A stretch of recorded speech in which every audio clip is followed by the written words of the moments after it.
जी, मैं हूं जितेंद्र सिंह शेखावत। आज हम मिलकर बात करते हैं चारण कवियों के बलिदान की। धारणा है कि चारण कवियों ने राजाओं का ही बखान किया। जी, ऐसा नहीं है। चारण समाज ने योद्धाओं को कविता से युद्ध में लड़ने के लिए प्रेरित किया और तलवार उठाकर मातृभूमि के लिए बलिदान करने में भी चारण कवि पीछे नहीं रहे। चारण कवियों का बखान और नाम लेने से आज हमें गर्व होता है। प्रजा और राजा को सच्चाई, नीति और देश धर्म की शिक्षा चारण कवियों ने ही दी थी। इनकी रचनाओं ने राजस्थान का नाम दुनिया में अमर कर दिया।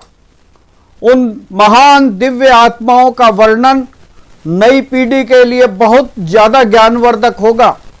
हमने हेरिटेज दर्पण चैनल ने गांव-गांव में फैले इतिहास को गहराई से टटोला तो पता चला कि चारण सरदारों ने युद्ध में सिर कटाया, कुर्बानी देने में भी पीछे नहीं रहे। आजादी के पहले अकेले मारवाड़ में 365 गांव चारण सरदारों के शासन में थे। मुरारीदान बाहरट ने सन 1708 के सांभर युद्ध का वर्णन सामंतों और राजाओं से बिना डरे फूफी रासों में किया था और युद्ध से भागने वालों के खिलाफ भी लिखा। पर्वतसर के पास मोड़ी के बनसूरजी रत्नू तो जयमल मेड़तिया के साथ चित्तौड़ के पक्ष में लड़े और शहीद भी हुए। साहित्यकार सौभाग्य सिंह शेखावत लिखते हैं कि माधव दास दधवाड़िया ने संवत 1608 में मुगलों से गायों को बचाने के लिए मुगदड़ा युद्ध में बलूदा ठाकुर के साथ सिर कटवाया था। निशानी छंद के महाकवि अनूप सिंह जोधपुर के लिए युद्ध में लड़े। महिलाएं भी कम नहीं रही। महादान बाई चारण कवियत्री रही। कविवर जमुना चारण महाराणा संग्राम सिंह के पथ प्रदर्शक रहे। रानी मांगलियानी ने अपने चारण सरदार हय करण को युद्ध में शहीद हुए अपने पति का सिर लेने के लिए भेजा था।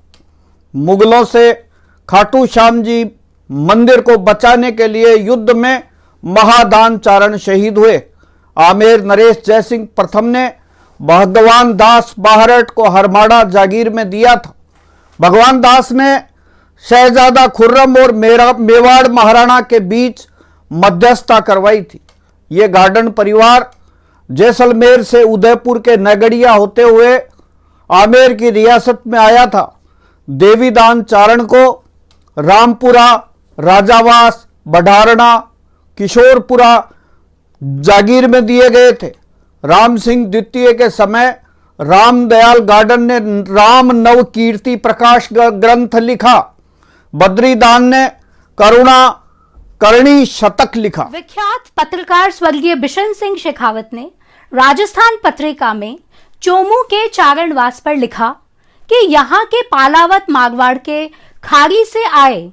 शेखावत ने लिखा कि राजपूत चारणों को सम्मान शुरू से देते आ रहे हैं। राजस्थान में मारू चारणों की 120 खापे हैं, जिनमें खिड़िया, देथा, कविया, उज्जवल, गार्डन, बीठू, रत्नू, आसिया आदि खापों में कई विद्वान हुए। जयपुर में चारणवास के नाम से 10 गांव हैं, जिनमें से फुलेरा तहसील में 4, बस्सी जमवार रामगढ़ में 1 और चोमू तहसील में 2 हैं। सन 1931 के जनगणना के समय राजस्थान में कुल 35,548 चारण थे। राजाओं की खापों के अनुसार चारण हुआ करते थे। कहते हैं कि युद्ध के समय विद्वान चारणों को देवी दर्शन दिया करती थी। बीकाजी ने करणी माता के आशीर्वाद से ही बीकानेर की स्थापना की थी और करणी माता इनकी कुल देवी भी है। इतिहासकार राघवेंद्र सिंह मनोहर लिखते हैं कि धर्म ग्रंथों में चारणों की गणना देव जाति के रूप में की गई है। वाल्मीकि रामायण, महाभारत, श्रीमद् भागवत आदि में चारणों के बारे में कई उल्लेख भरे पड़े हैं। बारट श्री कृष्ण सिंह सोदा ने चारणों की उत्पत्ति सृष्टि के समय से व्यवहार देवताओं जैसा बताया है। पद्म पुराण के अनुसार महाराजा पृथु ने यज्ञ समाप्ति पर देवताओं के साथ चारणों को तेलंग देश दिया था। महाभारत में उल्लेख है कि राजा पांडु ने मृत्यु के समय स्त्री कुंती तथा युधिष्ठिर आदि पुत्रों को चारण ऋषियों के संरक्षण में छोड़ा था। महाराणा हमीर सिंह मेवाड़ को बारू चारण ने ही सैनिक सहायता उपलब्ध करवाई और मालदेव चौहान से खोया हुआ मेवाड़ राज्य वापस दिलवाया। मंडोर शासक राव चूड़ा तथा उनकी माता मांगलियानी ने को कालाऊ के आला चारण ने अपने संरक्षण में रखा और मंडोर दिलवाया था। इतिहासकार राघवेंद्र सिंह ने लिखा है कि कई राजा चारण कवीश्वरों को पालकी में बैठा खुद वाहक बने, कितना बड़ा सम्मान दिया था। कवि को गज पर बिठाकर उसके आगे चलकर खुद पेशवाई की। बूंदी के शासक राव भोज ने मिशन ईसर दास को पालकी में बैठाकर खुद के कंधे पर डंडे को रख करके उठाया। जोधपुर नरेश अभय सिंह ने भी कवि राजा कर्णीदान को ये सम्मान दिया था। बूंदी के राव शत्रुसाल हाडा ने महियारिया शाखा के चारण देवा को बहुत बड़ा सम्मान दिया था। खेड़ी चारणान के उदय सिंह रत्नू के मुताबिक राजा ने अनीति की, तब चारण कवियों ने मुंह पर ही राजा को प्रताड़ित कर दिया। युद्ध से पलायन करने वालों की कवियों ने बहुत जमकर आलोचना की।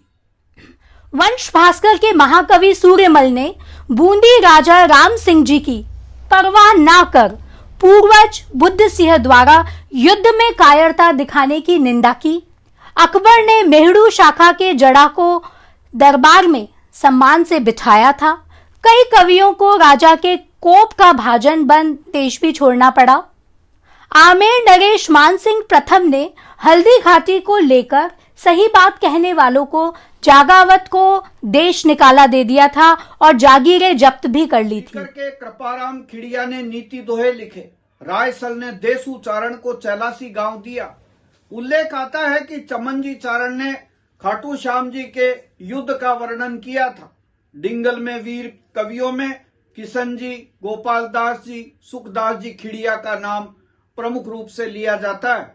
उडील चारणवास के हमीरदान और पाबूदान डिंगल पिंगल के सिद्ध हस्त कवि थे। आशानंद महाराट मारवाड़ के भाद्रेस में जन्मे ये राजा मालदेव के कवि और योद्धा थे। रामा सांधु उदय सिंह मेवाड़ के विश्वस्त थे। अल्लू जी कविया सम्मत 1620 में वीर भक्ति रस के महान कवि थे। राव मालदेव की विजय पर इन्होंने खूब लिखा था।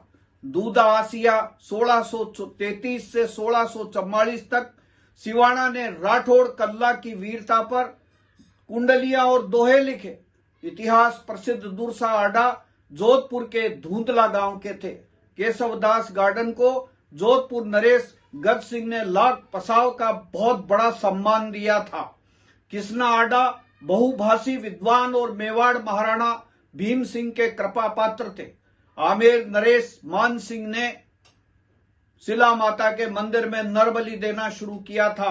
तब एक चारण ने दोहा सुनाया था, बकर सवा कसाई बीवड़ा कलम कसाई केक मिनख मार रक्षा चहे मान कसाई हेक। उन्होंने कवि ने कहा था कि बकरों को मारने और बुरा करने वाले तो कई किसाई है, लेकिन राजा मान सिंह आप अपने ऐश्वर्य के लिए इंसान को मारकर अपना भला क्यों चाहते हैं। ये दोहा सुना और सुनकर मान सिंह ने आमेर के मंदिर में नरबली बंद करवा दी थी। तो दर्शकों, फिर मिलेंगे एक नई रोचक जानकारी के साथ और अगले एपिसोड में हम चारण समाज के बारे में और भी नई जानकारियां देंगे। जुड़े रहिए हमारे साथ। आपका बहुत बहुत धन्यवाद।